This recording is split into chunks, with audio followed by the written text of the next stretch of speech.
आदाब नाजरीन, मैं अकोला महाराष्ट्र से डॉक्टर रेहान खान। आज मैं निकला हूँ जड़ी बूटियों का इल्म सिखाने के लिए एक पहाड़ी किले की तरफ, यानी नरनाला की तरफ। ये फल्ली नजर आ रही, बज़ाहिर ये फल्ली है, लेकिन इसकी साख पर अगर आप या इसकी माहियत पर आप गौर करेंगे तो इसके अंदर इस किस्म से, जिसको हमारे यहाँ बोलते हैं मनके या फिक्रे, हिंदी में पाडल बोलते हैं, और इसका लैटिन नेम है स्टेरियो स्पर्मम सोविलेंस, ये इसका लातीनी नाम है। और दशमूल में से एक है ये गर्मो खुश्क मुसक्किन अलम, ये इसके अफालो खवास है। बाज़ औक़ात मुहर्रिक के बाबी से समझा जाता है। तो इसको देखकर, इसकी माहियत को देखकर हमने पहले ये अंदाजा लगा लिया कि ये फिक्रे पर काम करती है, यानी वर्टिब्रा पर। तो जितने भी वर्टिब्रा से रिलेटेड प्रॉब्लम है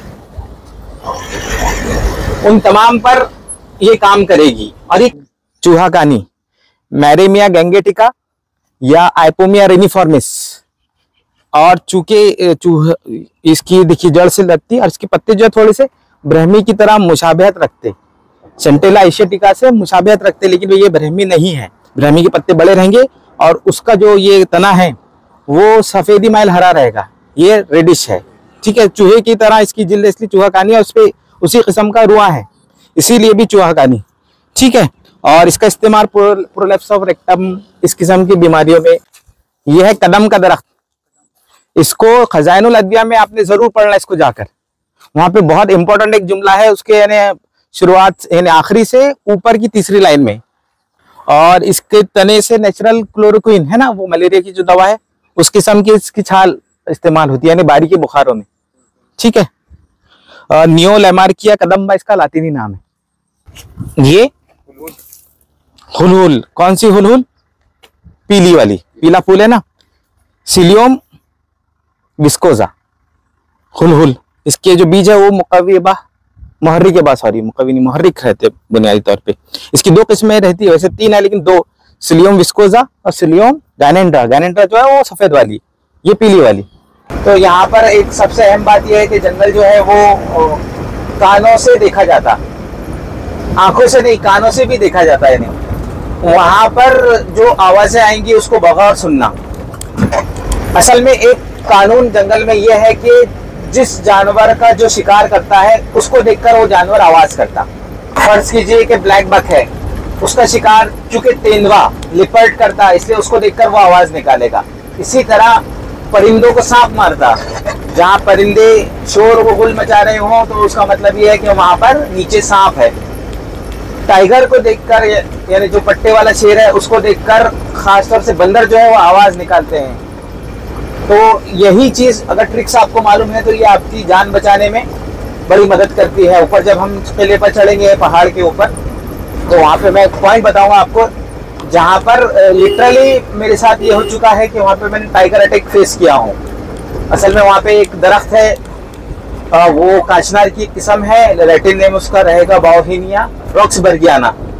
तो उसकी शूटिंग कर रहा था मैं वहां पर, और बाजू में ही घास है जो दिखेगी अपने को अभी, उस घास के अंदर वो बैठा था।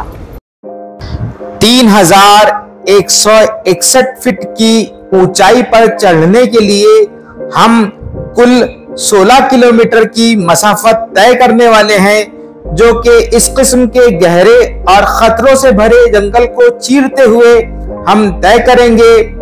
यूनानी तिब के लिए जड़ी बूटियों के इल्म को जिंदा करने का जज्बा मुझसे इस किस्म के काम करवाते रहता है। और फिर आज तो मैं अकेला भी नहीं हूं, काफी लोग मेरे साथ हैं। तो ये जो है हब्बुस सिमना, अरबी नाम, चारोली या चारोली हमारे मराठी में बोलते, बुचनैनिया लेंजन इसका लैटिन नेम है। और इसका जो फल है वो मुगल्लिस, ठीक, और इसकी पहचान, इसका तना है स्पेसिफिक किस्म का चौकोर टाइल्स नुमा तना है। अभी भूरे रंग का रहता, बारिशों में कभी कभी स्याह हो जाता काफी हद तक। यहाँ की खास बात है ड्राई डिसिडियस लैंड की और विदर्भ की, यहाँ पे बहुत ज्यादा होता है। चूंकि एक नजरिया है कि मुकामी चीजों को इस्तेमाल करना है आपने, दवा में भी ग़िज़ा में भी। तो अगर यहाँ के लोगों को मेवाजात खाना है तो इसको खाना पड़ेगा। काजू यहाँ पर नहीं होता, ये होता, ये ज्यादा उनके लिए मुफीद है। काजू उनके लिए इतना मुफीद नहीं है जो साउथ पोल के या फिर जो वेस्टर्न घाट वालों के लिए है, ठीक है। और दूसरी चीज यहाँ पर होती वो है सेमिकार्पस एनाकार्डियम यानी बिलादुर भिलावा, वो तो उसकी जो वो रहती गिरी या मगज, उसको क्या बोलते हैं हमारे यहाँ, गोड़म्बी, यस। तो वो यानी बिलादुर का मगज और ये दो इस्तेमाल करना चाहिए। एक मसाफत तय करने के बाद कुछ इस किस्म का खूबसूरत नजारा हमें दिखाई देता है, जो कि दर हकीकत एक दरवाजा है, किले का दरवाजा, जहां से पुराने जमाने में पहरेदारी की जाती थी, लेकिन आजकल ये शेरों का मस्कन बना हुआ है। मैं इन शायकीन इल्म के जज्बे को खिराज अकीदत पेश करता हूं, जो कि इल्म हासिल करने के लिए इस किस्म के खतरों से भरे हुए रास्ते से गुजर रहे हैं, और उम्मीद कर रहा हूं कि इन्होंने इस सफर से काफी कुछ सीखा होगा और इस किस्म के खूबसूरत नजारों से ये लुत्फ अंदोज भी हो रहे होंगे। डायस्कोरिया पत्ते पे पहचानते, बल्बीफेरा इस पे से पहचानते, डायस्कोरिया बल्बीफेरा, डायस्कोरिया अपोजिटिफोलिया, डायस्कोरिया पेंटाफाइला, अलग अलग 3 किस्में हैं। इसका कंद इस्तेमाल होता है, इसकी सब्जी पका के इस्तेमाल करते वो लोग, कबाइली लोग। और ज़बरदस्त मुकव्वी होती सब्जी भी, वैसा ही फल कड़वा लगता, और इसका जो कंद है वो गर्म तर मिजाज की चीज़ है, इसलिए मुहर्री के बाद बेहतरीन काम करता, गांठों की तहलील भी करता, ठीक है। और पहचान ही तो पत्ता ऐसा रहेगा तो किसी हद तक गिलोय के पत्ते की तरह, सुअर का पसंदीदा है, और सुअर को पसंद है, और पसंद हुए बाद फिर यस। ये इबारत नग्गार खाने के एक दरवाजे पर मुरत्तब की गई है, जिसमें तारीख फतह और दुरूद शरीफ और खुलफाए राशिदीन के नाम और इमाम हजरत हुसैन और हसन के नाम मुरत्तब किए गए हैं। इसी कौस के नीचे और एक इबारत फारसी जुबान में मुरत्तब की गई है, जिसमें कि ये देखिए, इस फारसी जुबान की इबारत में किसी सुल्तान महमूद का शजरा नसब बयान किया गया है, और उन्होंने इस कुतबे को खंदा किया था, ये बात बयान की गई है। और ये देखिए, खूबसूरत तारीख, तहजीब और जंगलों को समझने के लिए ये एक बेहतरीन जगह है, और हमारे तमाम शायकीन इनका मुआयना कर रहे हैं। ये नग्गार खाने का इलाका है।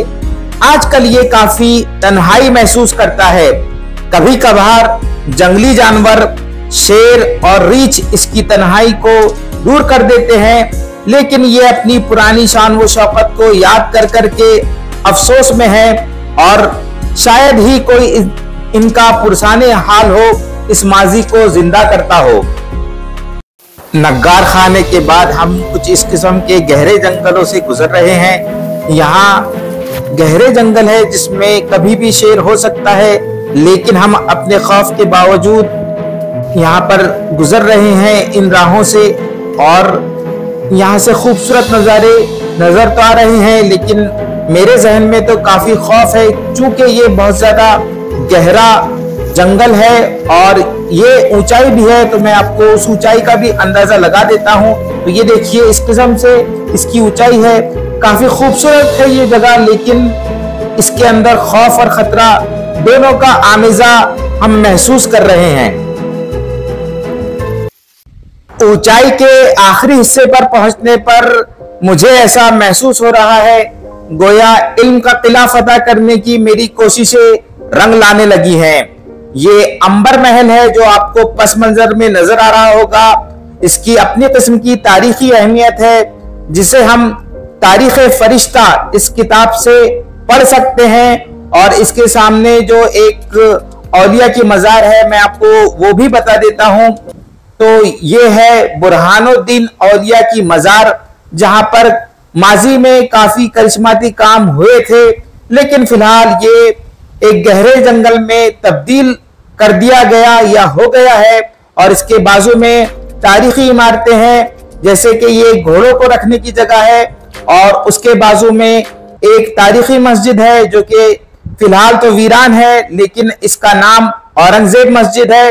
इसे औरंगजेब के पोते के बेटे ने बनवाया था, और इस मस्जिद को औरंगजेब के नाम से मंसूब कर दिया था और उसके बाजू में अंबर महल है। लेकिन ये तमाम तारीख आजकल किसी जगह किसी आसमान में गुम हो गई है। ये है बुरहानुद्दीन औलिया की मज़ार, जिस पर भी कुछ लिखा गया है और इसका महल वक़ू भी समझ लीजिए आप। ये दरगाह, जैसा कि मैंने अर्ज़ किया, ये दरगाह अंबर महल के सामने है और इस दरगाह के सामने एक तालाब है जिसे शकर तालाब कहते हैं और इसके बाजू में फिलहाल तो ये जंगल है और ये देखिए ये शकर तालाब है। 9 गज पर मुरत्तब ये फारसी जुबान की एक इबारत है जिसमें ये जिक्र है कि औरंगजेब आलमगीर रहमा अलैह ने इस तोप को जमादुल अव्वल के महीने में यहाँ मुरत्तब करवाया था और उनकी शान व शौकत बयान की गई है। लेकिन फिलहाल ये तोप कई सालों से यानी तकरीबन 400 सालों से सामने के खूबसूरत नज़ारे देख रही है। इसके सामने एक वादी है जहां माजी में काफी संदल सफेद पाया जाता था, इसीलिए उसे चंदन खोरा इस नाम से आज भी जाना जाता है और इस तोप की जो लंबाई है वो 9 गज है, इसीलिए इसे 9 गज तोप कहा जाता है।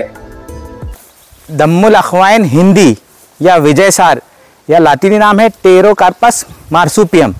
अब दम्मुल अखवाइन क्यों बोल रहे, तो ये देखिए बिल्कुल खून की तरह इसमें से रुतूबत निकल रही अब है, यानी दमवी अमराज जितने भी है सब पे काम करेगा। वापसी में हमें ये बिच्छू भी नजर आया जो कि काफी जहरीला होता है, लेकिन जंगलों में ये खतरे होते हैं। और एक और जानवर जिसे तेंदुआ कहते हैं हमारे यहाँ, वो भी नजर आया जो कि काफी खूबसूरत और शानदार था।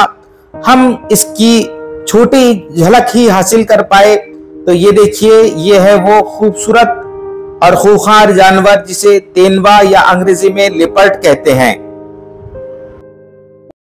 शाम हो चुकी है और 3161 फीट की ऊंचाई और कुल 16 किलोमीटर के पैदल सफर को तय करके हम अपने घरों की तरफ गामजन हैं।